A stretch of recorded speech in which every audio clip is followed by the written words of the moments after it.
І я розумію, що Україну вже ночі почали бомбити. І я почала збирати речі. Ну це так, воно таке нервне, куди їхати. Ну ми розуміли, що тут ми в безпеці. Alla and her sister Natasha are from a small town in the Donbass, eastern Ukraine. They fled to Poland with their children when Russia invaded. 5 months since they crossed the border, they're still struggling to settle in the country. Важко не знайти житло. Ми все одно намагаємося не опускати рук і боротися далі. They told me how they feel about the help they've received. Якби воно не було гарно, то хочеться додому.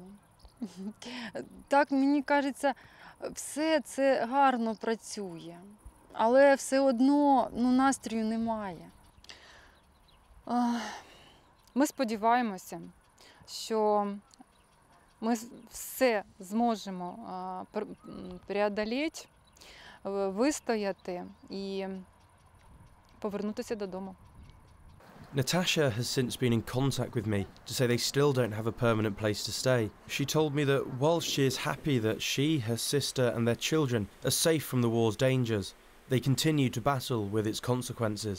The UN estimates that 4.5 million Ukrainian refugees have crossed the Polish border. Most of them are women and children. 1.2 million of those have registered to settle in the country, but the real number is much higher. 5 months since the war began, and the relationship between Poles and Ukrainians is showing signs of strain. The town of Kamienica, just 100 miles from the Ukrainian border. Like everywhere else in South Poland, it has seen an influx of refugees in the past few months.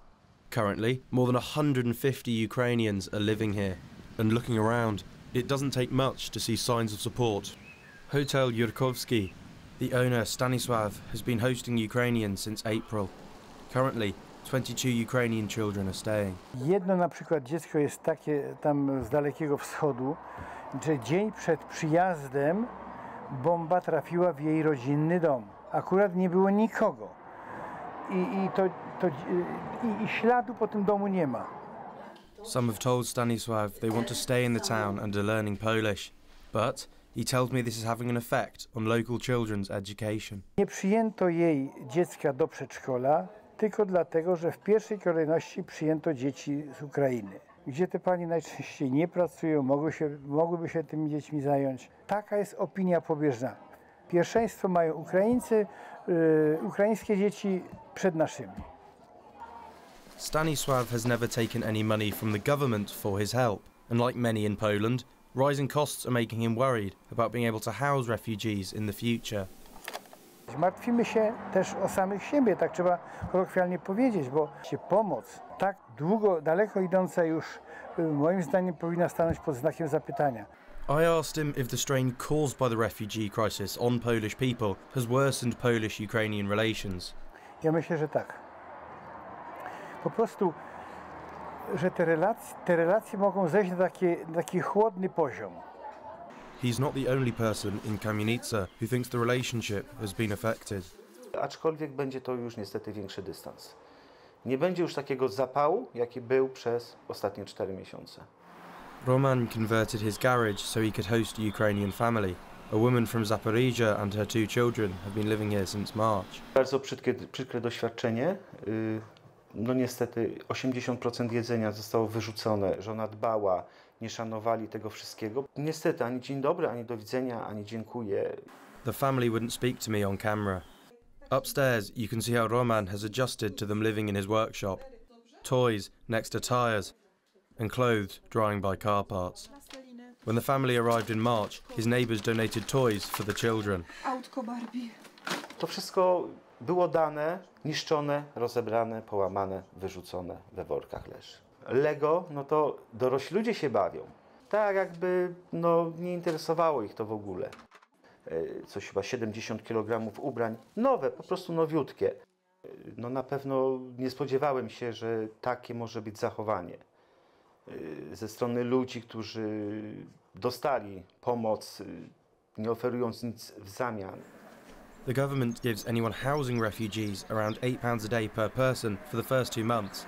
After that, it's up to the host. Roman gives the family around £100 a week out of his own pocket. Nawet więcej niż Polakom, pomimo tego, że oni się bardziej tutaj czują u siebie niż my powinniśmy. To, co Polacy ciężko pracują na to lub prawie im się w ogóle nie należy. I asked him if he thinks the family will stay in touch when they return to Ukraine. To już jest ich wola. Czy będą chcieli, czy kiedyś napiszą podziękowania, czy choćby nawet zadzwonią. Nie wiem. Days later, Roman emailed me to say his guest family had left for Kyiv. After living in his garage for 4 months, he said they left without even saying goodbye. For some in the town, the experience has been more positive. Diana fled from Kyiv on the 14th of March with her mother and 2 younger brothers. She thinks some locals' attitude isn't fair. Якби в Україні до України прибуло 4 мільйона поляків, Україна б також, люба країна, вони б переживали. Diana was an artist before the war began. In the town, she's painted this, Ukraine's national flower. When she goes back to Kyiv, she will have left her mark, a ray of sunshine in these trying times. Кінчиться війна, ми поїдемо в Україну, Аша буде приїжджати до нас, ми до Аші і так далі. Ні, случило так, я не зможу їх забути. This crisis has brought 2 neighbours ever closer, but it's now a fine line between unity and division. Fergus Harris, BBC News, Poland.